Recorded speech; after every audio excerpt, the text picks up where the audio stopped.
What's up, Hyperdrivers? If you're planning on going to Galaxy's Edge, there are a few must-dos for me. The rides, Ogre's Cantina, and a lightsaber build at Savi's workshop. This past May the 4th, I completed my 6th lightsaber build and my first since 2020. So on this past run, I got to see all of the new scraps, all of the new accessories, and in this video, I'll talk to you about what's changed since my first lightsaber build and if it's still worth building a lightsaber in 2023. Punch it.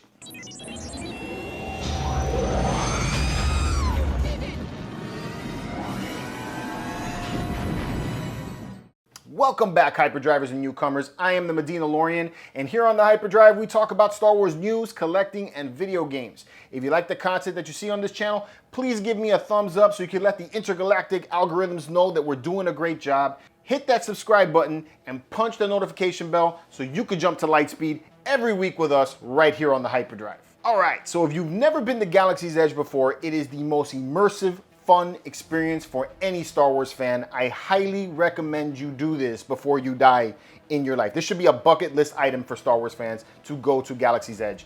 I enjoy it every time that I go. And the pinnacle of that experience for me is building a lightsaber at Savi's workshop. I remember the first time that I went in there back in 2019, seeing the cast members full in character and just the whole experience, hearing Yoda come over the speaker and talking to us through the Force. It really made us feel like we were there, and it was just a really great experience for me, and I enjoy it still to this day. Are the lightsabers big and chunky? Yes. Do they lack the technology that even the Hasbro lightsabers have? Yes, they absolutely do. But nothing beats the experience of building your first lightsaber at Galaxy's Edge. It's definitely something that you should do if you go to the park.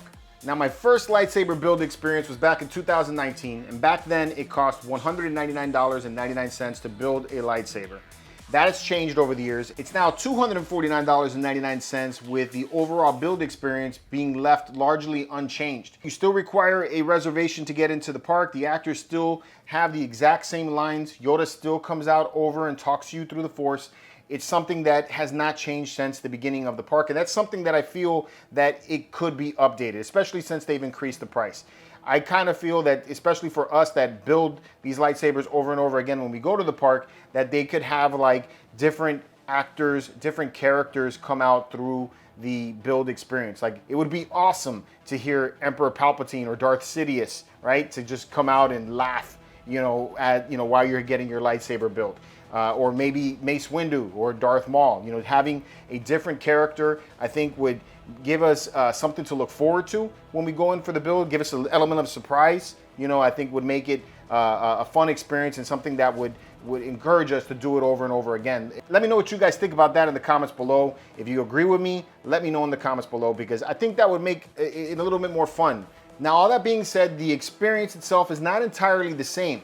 Back in January, Galaxy's Edge released new scrap parts for all 4 of their disciplines. So now you can get new parts for power and control, peace and justice, elements in nature, and protection and defense, which gives you some really nice new options for people that have not been there in a while. So for us as collectors, especially collectors and completionists, you have the opportunity to get all new sabers to add to your collection, which that's really cool.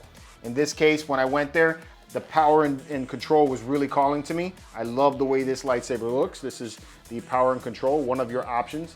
And then they have different options for the emitter, for the grips, the switch, and the pommel. So you can make it your own and mix and match to make it look really cool. And if you do enough of these parts are all customizable and swappable with the other disciplines. So you could take and make a custom lightsaber like I did in the first run. After my 6 runs, I was able to take and just add in different parts and just make my own unique version of the Disney lightsaber. So that's what you're seeing right here. So you can do that if you want to with this one, which is very cool, very awesome option. Now, in addition to that, on May the 4th, they released a coupler that you can buy now. This one costs $24.99. You can see it's still got the sticker on it. And the coupler allows you to take and connect the 2 lightsabers together, the new ones and the old ones. So you can connect this one here with an older version of the hilts, and now you have a double-bladed lightsaber. You can have that option as well. So I think that is really cool too. Also, something new for May the 4th, they released these new lightsaber stands and kyber crystal stands. Now, I already did a video on these, giving my opinion on that. So if you want to click on this link up here or over where I put it, you can check out my thoughts on that. But this is also a real neat option for you to be able to display your custom lightsaber with. Now, the day that I went to the park, this was only being sold at Savi's workshop, but since then I've been told that it's been moved over to Doc Ondar's, so it's possible that they're selling it in both locations, or maybe just one. So if you don't see it at Savi's, head over to Doc Ondar's and you can check it out. The lightsaber stand runs $49.99, and each one of these crystal stands are $12.99. So you can get a bunch of them, and they all light up, giving you a nice effect for your display case. And the last few things that still are the same is you still get a kyber crystal to put inside of here with the exact same chassis that you used to get with the original hilt. You get a collector's pin.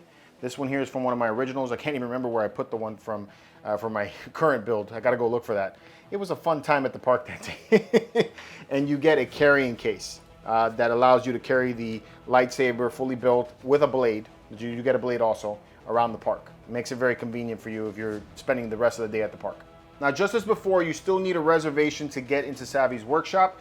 It has become increasingly difficult since 2019, I've noticed. Back then, I used to be able to get a lightsaber build pretty much any time that I went, but now that you need reservations to the park and reservations to the build, it is very difficult to get a reservation. But you can get one. I was able to get one if you continue to check the My Disney Experience app every single day. Keep checking it. Sometimes there's an opening. I didn't actually get my build experience reservation until the day before I was going. And I've heard that you still can possibly get in when there's cancellations during the day. So if you're at the park, go over to Savi's workshop and check with one of the cast members. Sometimes there's an opening and you can get right in. And that's really it. I still think that the lightsaber build experience is one of the best experiences at Galaxy's Edge, especially if you've never done it before. If you've never done it before, you absolutely need to go there and check it out. It is a memorable experience that you can share with a friend, because you're still allowed to bring a friend into the event as well. I had one of my friends come in and videotape me while I was building mine. And he had never done it before, so it was an new experience for him, and it was awesome seeing his reaction to it when we got out of the event. It was really cool hearing his thoughts on it. So if you've never done it before, definitely check back in. I still think that it would be kind of cool if they would mix it up a little bit. I think it would be neat if we could get a Darth Sidious sounding voice over the loudspeaker and let us guys who like the dark side have a little fun. I think that would be cool because balance, you got to have balance. It can't always be light side. You need to have some dark elements in it for it to truly be Star Wars, in my opinion. But that's my thoughts on all this. Let me know what you guys think about this one in the comments below. Also, if you are going to Galaxy's Edge for the first time or the second time and you're going to get a lightsaber build, which discipline are you going for? Let me know that in the comments below. Until next time, guys, may the Force be with you.